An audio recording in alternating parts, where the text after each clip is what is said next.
by the Associated Press from the former president's attorneys to the judge in this case, that is Judge Juan Merchan. In the letter, Trump's legal team asked Merchan to not only delay the sentencing, but also set aside his conviction altogether. His defense team citing the Supreme Court's ruling on presidential immunity and asking the judge to delay Trump's sentencing while he weighs how the landmark decision could influence the case. Legal panels here to weigh in. Jesse Binnall is a constitutional law attorney and a Trump attorney who's not working on this specific case. Timothy Allen Simon is an attorney and joining us as well. So welcome to you both. Jesse, let me start with you. How will the Trump legal team prove that authorizing these payments was an official presidential act? Well, that's a great question. And this is something where, again, Judge Merchan has really gotten way over his skis by trying to have a rush to judgment, by rushing this case through trial rather than taking a rather deliberate approach to it, especially when Judge Merchan knew that the issue of presidential immunity was already on the docket for the Supreme Court and actually already been argued before the Supreme Court, before the trial was ongoing. Here's what it comes down to: is much of the conduct that the prosecution put into evidence at the trial is conduct that occurred during President Trump's term of office, when he was president, and they went into great detail in some of the testimony about things he was doing as president. Now, under the Supreme Court's decision in Trump versus United States, it came down yesterday. You cannot do that if the conduct that you'd be putting into evidence is immunized conduct that relates specific to presidential duties that he can't be prosecuted for and he can't be sued for. And so because Judge Merchan let that evidence in, and we now know that letting such evidence in violated the Constitution, the appropriate thing for Judge Merchan to do is not only to set aside the sentencing here, but to actually reverse the jury verdict completely and see if there's anything now that can even remain of this case in the long term. Though many say that is unlikely, that could be a possibility, one sought after by the Trump legal team. Timothy Allen Simon, I'll bring you to this conversation.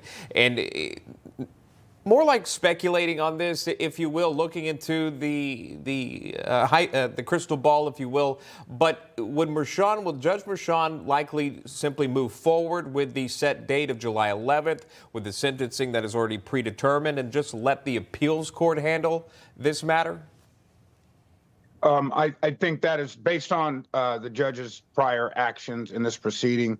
I think there's a high likelihood there that he'll allow the Court of Appeals to interpret what my colleague has so eloquently stated in terms of whether or not the actions taken by the president come under that presumption of a privileged immunity, that being in particularly the transactions associated with the accusations and the dialogue associated with the accusations.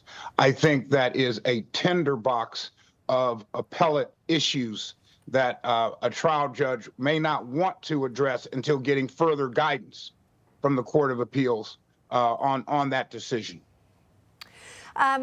Got just a short time left with you both. But Jesse, the news yesterday, the fact that this is all going to go back down to the lower courts, it seems like Trump got his wish in that this whole case is going to be delayed. Do you see this going to trial before the November election?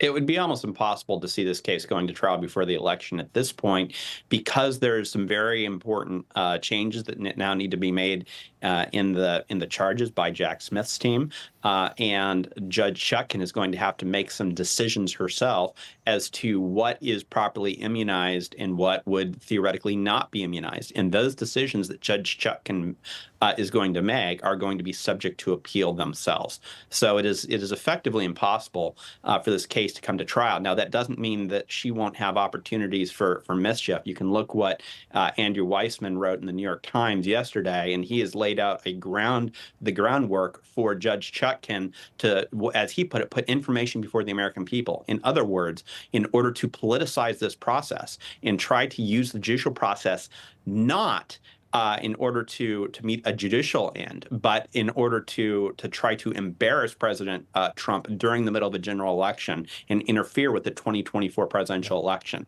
So that's what the people like Andrew Weissman want to do. That's what I suspect Jack Smith and Tanya Chutkan may very well want to do. So that's what we'll keep our eyes on now.